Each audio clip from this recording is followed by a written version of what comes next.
Other interesting business news, you have General Motors stock hitting a 3-year low last week partially because of more recalls, which the fact that they haven't hired Arnold Schwarzenegger to make a parody of Total Recall where there's just a logo of General Motors is beyond me. Perhaps I'll use that for a thumbnail for the individual clip of this. But for how many recalls GM has had throughout the years, they certainly deserve a trophy for it. I know they already have all the trophies from JD Power. They have a whole warehouse, I'm sure, in Detroit with all the JD Power awards they've gotten throughout the years. Some might say I'm just a little bitter because GM killed the Corvette in terms of the new Corvette only has 2 pedals, even though 19 to 23% of the last generation Corvette were people enjoying it with a stick shift, a manual transmission, as every good car has. For literally decades, since 1950, was it 6? The Chevy Corvette had a V8 and a stick shift. Mary Barra, what are you thinking? But nevertheless, GM, they decided to make the new Corvette with 2 pedals, and they're even going to make it with a EV drivetrain as well. Part of me just died a little inside. Again, it's a sad state of things at GM. It's one of those things where if you want to make an EV sports car, okay, do that. But why are they doing this to the Corvette? Is it similar to Ford bastardizing the Mustang name with the Ford Mustang E-Mach, which, again, the only thing Mustang about that is them stealing the logo and slapping on there. But nevertheless, in terms of their stock and their recalls, it looks like the stock fell 4.3% last week to $29.72 per share. And this is following a report that at least 20 million other vehicles were constructed with potentially dangerous airbags. Jeez Louise. And this is also a downside of automotive communities. You have hundreds and thousands of suppliers that you work with. Because most of the components, with the exception of Tesla, they don't make them themselves. So like when you buy a GM vehicle, more often than not, they do make the engine, they make the transmission, the body panels, the frame. But a lot of stuff, especially electronics, they actually farm out. So that's why when you see like an airbag recall, like Tata a couple years back, it affected pretty much every brand in the automotive community, which is why it's interesting this affected their stock so much, where, again, this is a airbag recall, which GM is not making airbags. Oh, dear God, I can only imagine the type of vehicle. If GM made the airbag, how would you trust your life to that vehicle? I would say most people would say certainly not.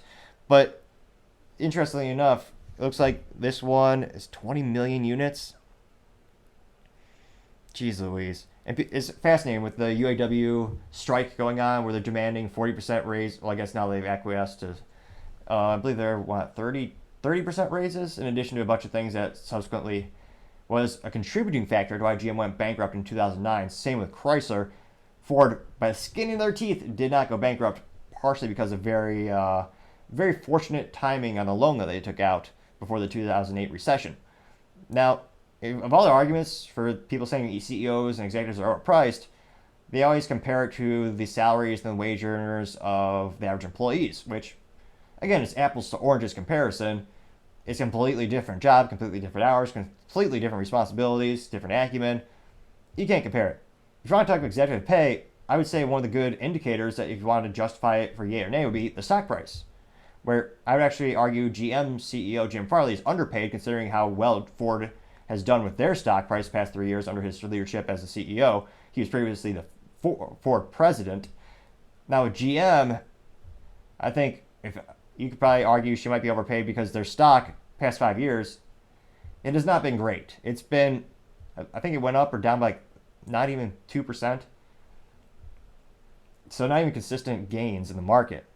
Now, it looks like for this recall, they said that a number of the vehicles affected by the airbag issue have been previously disclosed and make GM among the most exposed in a push by U.S. auto safety regulators to recall 52 million airbag inflators designed by Tennessee-based automotive supplier ARC Automotive, this according to unnamed sources citing in the report. So this is even worse for American-made too. It used to be with the Tata recall, I believe it wasn't Japan. They were manufactured overseas, and they're it's a very similar issue with the combustible cartridges, because when you have an airbag, you do of course have the actual bag, but then in order to have the bag inflate, you have the propellant. So very similar to like if you ever played with an airsoft toy when you were a child or a BB gun where you have the little CO2 cartridges. it's a very similar use case where they have those little cartridges in the vehicles, and upon impact, they discharge to inflate the bag, and the bag inflates to protect you. Now, it looks like the inflators have been known to explode with too much force during a vehicle crash and send metal shrapnel flying through the vehicle's interior. At least 2 people have died as a result of this issue, and several others have been injured.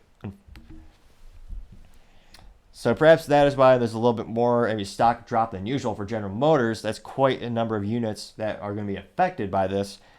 And unfortunately, it's already been detrimental, and there's already been loss of life, so it's even worse. And I'm very sorry to hear that happen to them.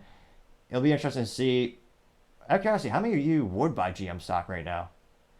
In terms of, if you look at stock prices and the automotive community, I mean, to Ford and GM's credit, they do pay dividends. That is, if you look at companies these days, it's kind of a hit or miss. I'd say it's not extremely common, but it is an upside to purchasing those companies because it gives you an incentive to not sell the stock.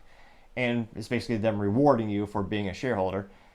So to GM and Ford's credit, they do pay dividends, but if you had to invest in one automotive company, you have $100 you want to put in the stock market, who would you choose? Would you choose Ford or General Motors or Stellantis, which now the parent company Chrysler, where they are, I think the article said it was mainly due to this recall. I think the other issue is the ongoing contract negotiations with the UAW, which they're dealing with the president, Sean Fain, who is a very politically charged individual, and the UAW members elected him to do what he's doing, but it's also one of those precarious relationships with like a divorce attorney, where that person, they're very incentivized to cause conflict. And no matter what happens, the price of their labor is going to go up exponentially. Even though the price for them is already the most expensive in the industry, Tesla has a lower labor cost. Their vehicles are actually cheaper than the average price sold in the US, astonishingly enough. And the quality's better. Except, again, I was going to say long-term reliability, let's throw that out the window because, again, it's an EV, basically disposable. But where would you put your money? Do you think this is really the issue that's causing people to sell their GM stock? Or are they just continually worried about Mary Barra's idea to transition the company to be an EV company? Which, that's a big risk. I would say GM is one of the best V8 manufacturers on the planet. They do it quite exceptionally well. I mean, the heart of the Corvette for decades. Controversial, I know, when they first invented the Corvette, they actually had it with a straight 6. Can't imagine that. I almost shudder in disgust thinking if they had never moved away from that. But GM made a great V8, and they used to make great stick shifts as well. The Cadillac CTS-V is phenomenal. I had the privilege of driving one of my friends a little while back, and it is a feat of engineering and quality. But that is somewhat of an outlier. I know most people, when GM, by volume of units sold, is usually the Chevy Malibu is one of the most popular vehicles. But what would you purchase? It's a big risk. Going to EVs, that's not the core competency. They have made the Chevy Bolt in great units have sold, so they're getting there. But they're moving away from what they do best to something where Tesla's the industry leader, bar none. So it's a completely different thing. I think that's the real reason more people are worried of the stock. Because, again, that's a huge risk. And the government's also pushed them to do that as well, via de facto ban on V8s with the tailpipe emission standards, which are precariously, audaciously, just arbitrarily raised to the ceiling in terms of regulations. The only way to hit those numbers is to have your fleet with EVs in it.